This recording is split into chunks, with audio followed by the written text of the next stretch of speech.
Hello and welcome back to the Long Live Rock and Roll podcast with myself, Laz Michaelides, and my co-host on the screen opposite me, Mr. Felipe Amarin. How you doing, bro? Doing great, man, and you? Excellent, yeah, very well, thank you. I'm pretty tired. I went to a gig last night in Which Kentish Town, and I got back very, very late. But it was very cool. Yeah, I went to see a band called Mr. Bungle. Have you heard of them? Oh yeah. You have?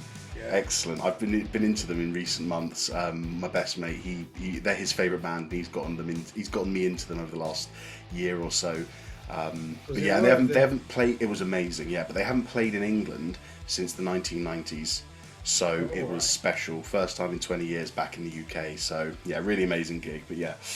Well, welcome back to the show. We're going to do the part where we ask something from you at the start rather than the end. And this is the normal thing we ask, that if you're watching us on YouTube, please like the video and please subscribe if you enjoy the content to stay up to date with new episodes and stuff that comes out. And if you're listening to us on Amazon, Apple, Spotify, please go down and just give us a quick review, hit the 5 stars, write a quick comment about us and let the people know what you like, because what that does for us is it boosts us up the charts, makes the algorithms work so that more people see us. So it takes 10 to 20 seconds of your time but does the world of good for us. So we'd really appreciate if you do that for us. And if you're feeling really lazy and you still want to drop a review, just write good stuff. That's it. That's all it takes. Yeah, it still does the job.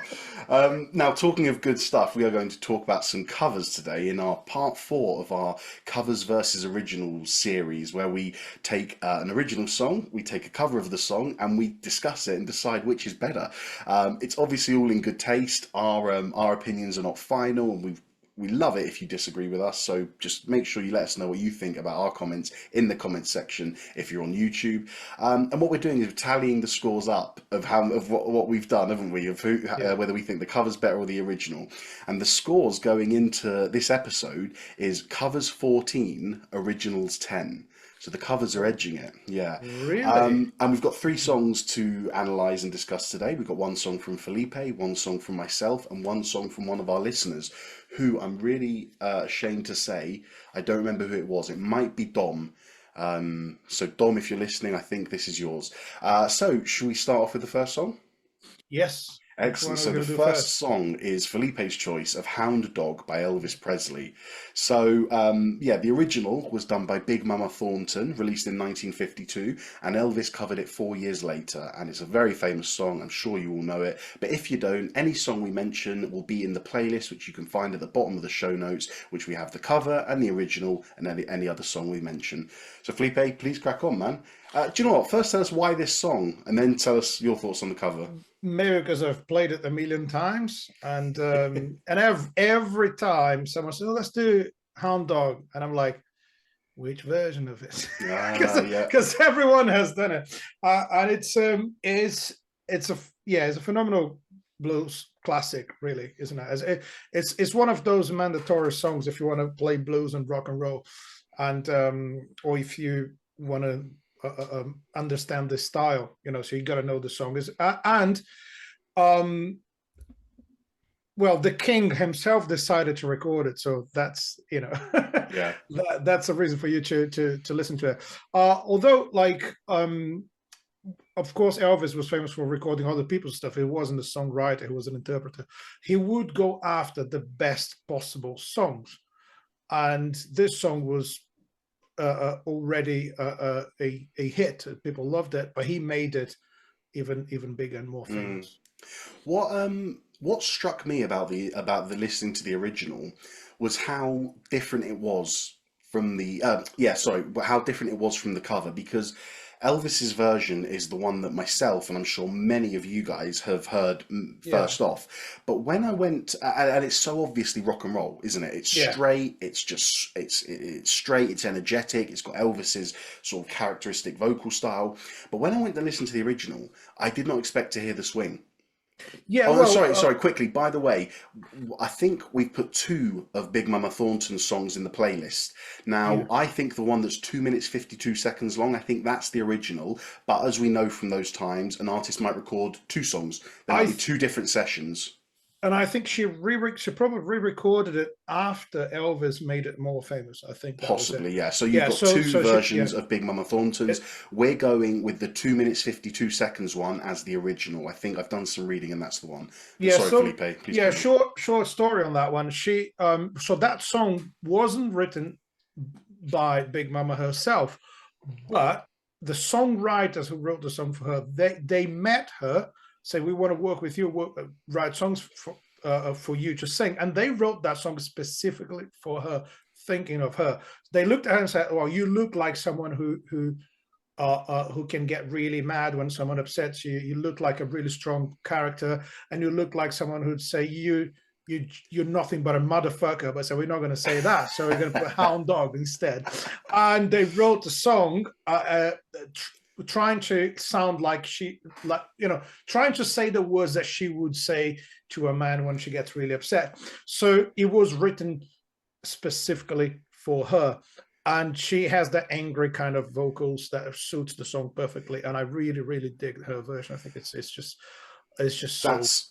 That's really interesting you say that, because some of my notes here is that um, Elvis's version, once you dig into the lyrics, and then it's not like they're cryptic lyrics, we know what they're talking about, Really, but Elvis is a little too happy and energetic, isn't it? It's a little like the style of his vocals and the performance, as brilliant as it is, don't really suit the lyrics, but she sounds angry.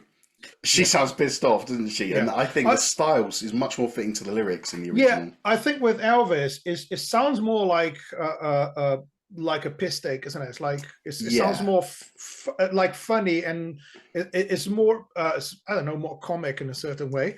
And it's very cheerful the way it's a bit like a parody. Yeah, exactly.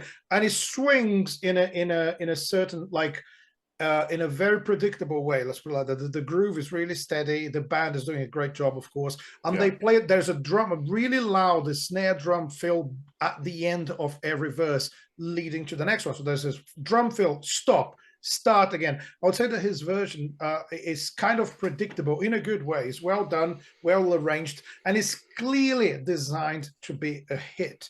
Yeah, that's the thing. He got a song that was already a really strong, powerful song, and turned into something more commercial. I think that's the issue that some people might have with Elvis's version if they know the original. Yeah, it's designed to be commercial. No, you're absolutely right. And I think on both versions of the Big Mama Thornton song, I was really fascinated by the not the reliance, but the importance of the relationship of her vocals and the guitar.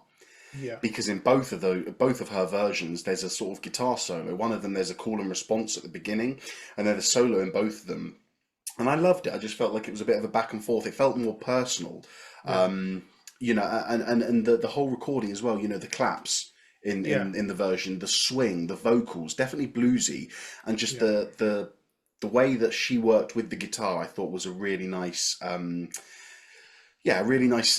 take on it. Whereas Elvis's version, although there is a guitar solo, have you noticed how in the mix the vocal harmonies are so much louder than the guitar? Yeah, they have harmonies during the guitar and solo. The harmonies are more prominent. It's like they wanted that to be the attention, which I thought was quite interesting. It is an interesting arrangement, all of them. But I think that, out of Big Mama Thornton's versions, there's one that she doesn't swing until the guitar solo. That's the longer really one. Cool. Yeah, that's the long one with a full band, like more modern arrangement. That's not the original one. And the band swings for the solo and goes back to a more straight groove during her vocals. So that is it. That's another interesting one. Whilst the original sounds a lot more like a rumba to me than like a rock and roll or blues. Yeah, and swung a bit. Yeah, it's a swung kind of rumba. That's how it sounds like to me. But I think here's the thing. As I said, we've mentioned a lot of the arrangements in Elvis's version. Her version is mainly about the vocals. And the lyrics. She takes the lead, and she makes the lyrics really, really strong and powerful. I think she makes the message more clear, and it's not a happy one. I agree completely. So do you have a favorite? As we do, we're going to ask. I'll go first then. I will choose. Elvis's version is iconic, but I think the original version's better. So my score goes to the original. I'm with you on that one. Okay. I just want to add that Elvis made a lot of traditional blues music and early rock and roll music. He made it accessible to a lot of people. And I think his Yeah. performance is just, there's a reason why he became the king of rock and roll, although he could put Chuck Berry by his side on that. Yeah. But, you know, but the thing is, for bigger audiences, Elvis knew better than anyone else how to communicate. And I think, yeah, he was a master of turning anything into pure gold. He did that with a lot of songs, but in this case, no one can beat Big Mama Thornton. She is the song. She is the lyrics. Yeah. No one can beat her on that one. He comes close, but he doesn't quite eclipse Yeah, it, does no. he? Okay, on For to once in his life, he couldn't beat no, for once in his life, he's second best. Okay, on to the second song, which was chosen by me. So the song is I Only Want to Be With You, with the original by Dusty Springfield from 1963, and the cover by country metal band called Volbeat in their album that was released in 2005. So I'll start off by saying that Volbeat are a really catchy band. They're probably, you know, my top 20 metal bands. I really enjoy listening to them.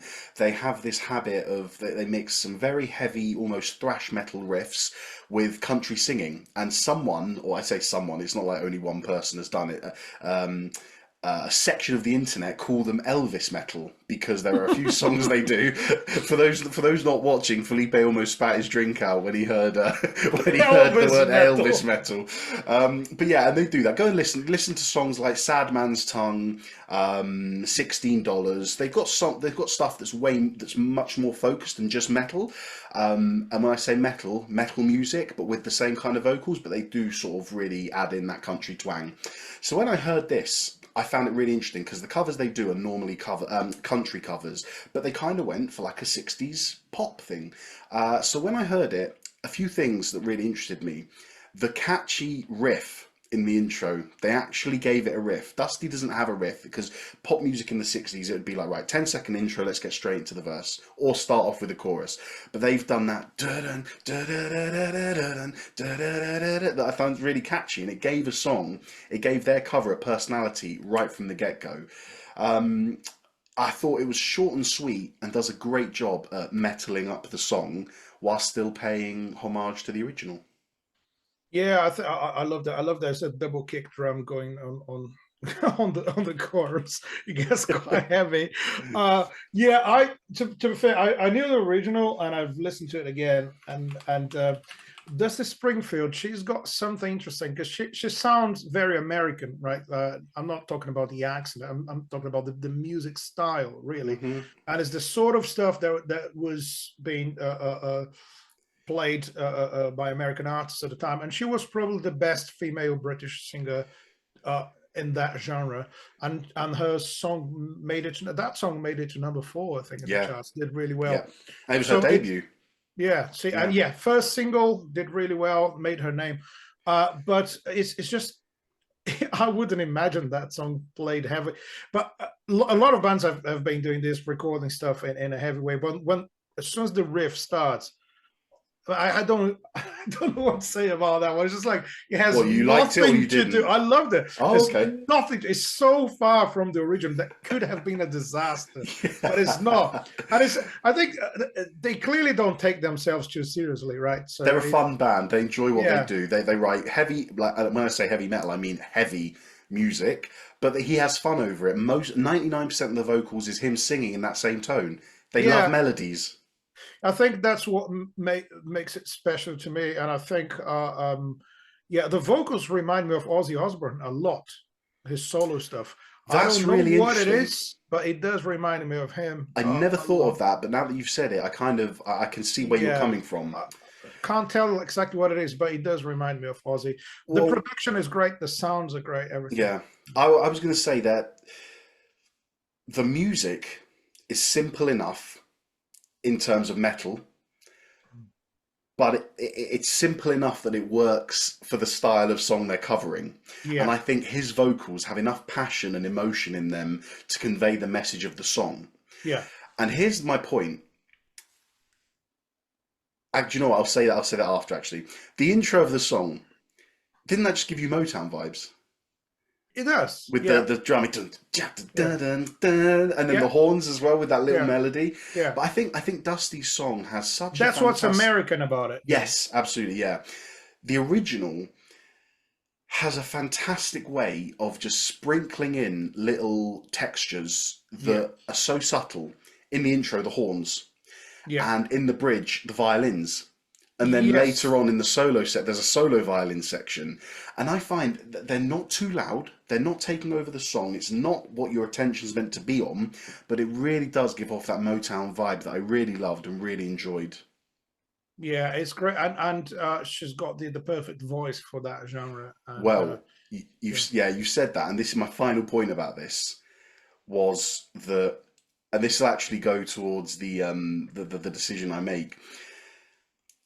I think when you think about the lyrics of the song and what she's singing, as great as Volbeat's cover is, as a straight heterosexual male, when I hear Dusty singing those words, a tiny part of me is like, do you know what I mean? When I'm like, oh, is she flirting with me? do you know what I mean? Do you know what I mean? As in the way she's singing the lyrics. Do you understand what I mean? Have I conveyed that properly? I try to not laugh so loud on the microphone, but it's just impossible. Does that make sense? It does.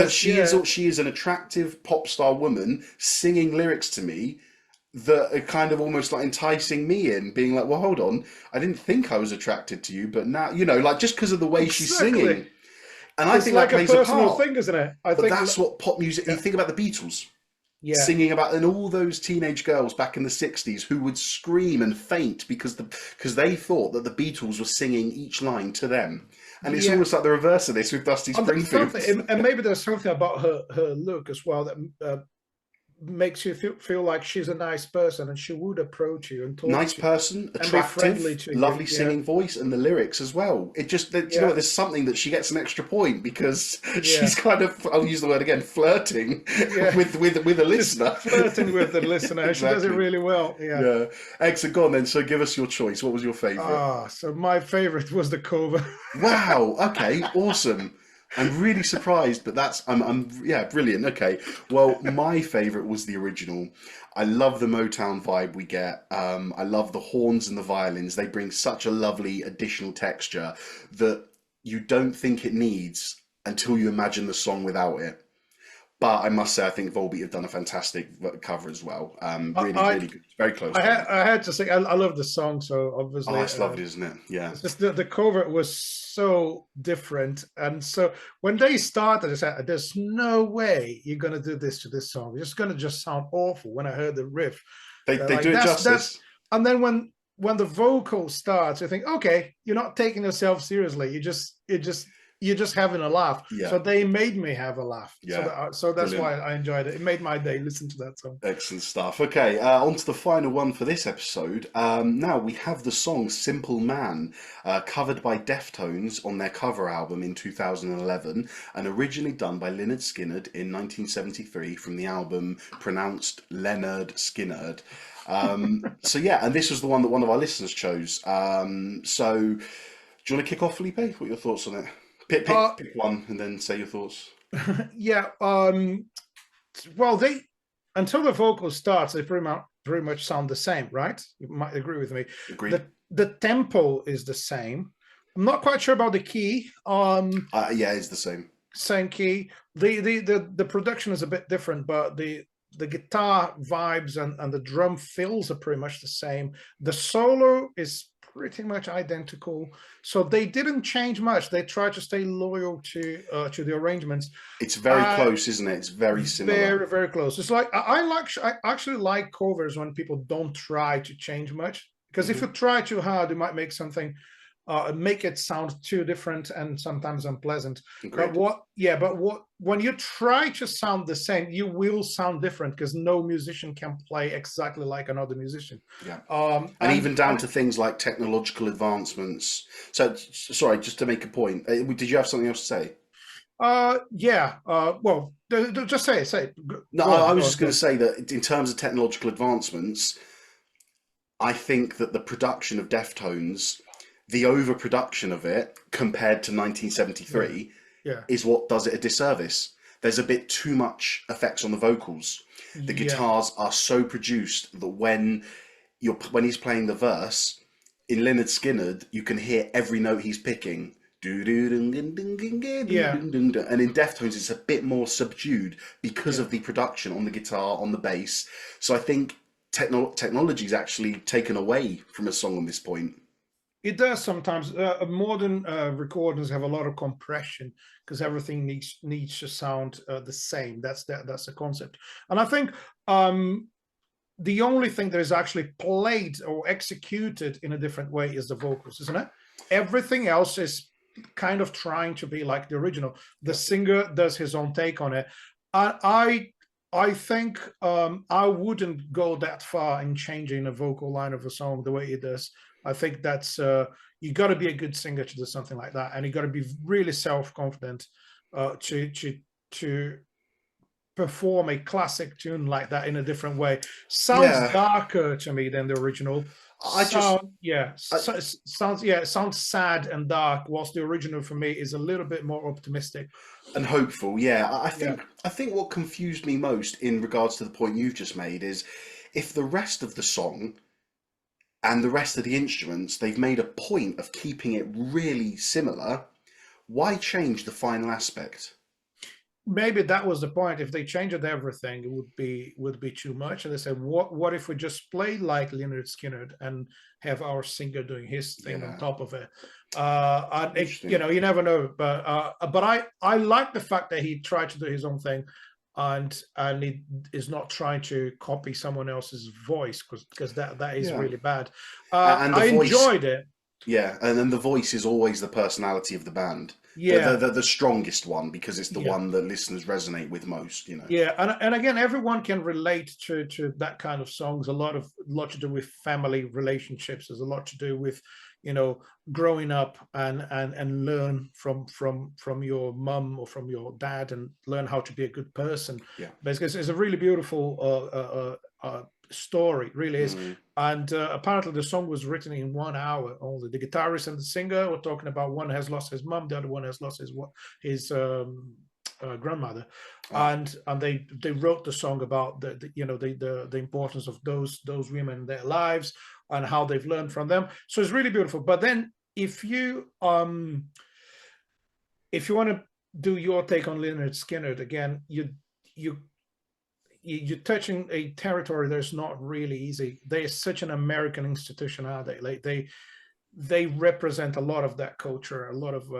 that thing. But in this song particularly, I would say that the lyrics are so personal and so strong, and I believe it's like someone talking about something bad in a positive way, talking about the good things he's learned from someone who's no mm. longer with him.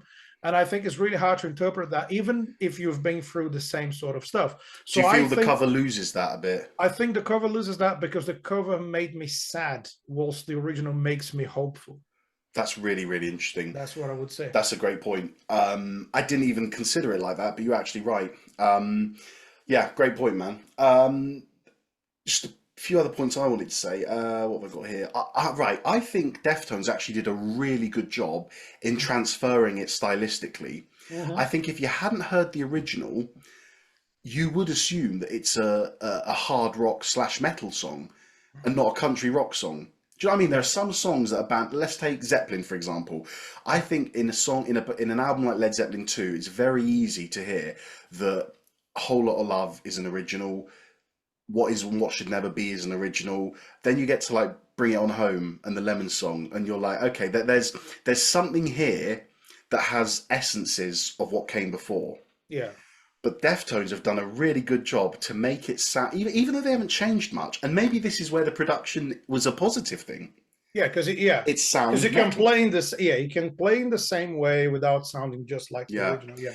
But the end of the song, I want to give Deftones credit here. The ending of the song, there's something about it that hits harder than the original. Again, maybe Mm. production, maybe because you've got a metal band doing this section, and there was just something that I thought grooved a bit better about the Deftones ending compared to the Lynyrd Skynyrd. But that's not going to change my vote. It's just one of the little So characteristics. what's your vote? I think that's the one we're not being really clear about this. So Lazarus has gone for a full sweep of originals today. I preferred the original of Lynyrd Skynyrd's.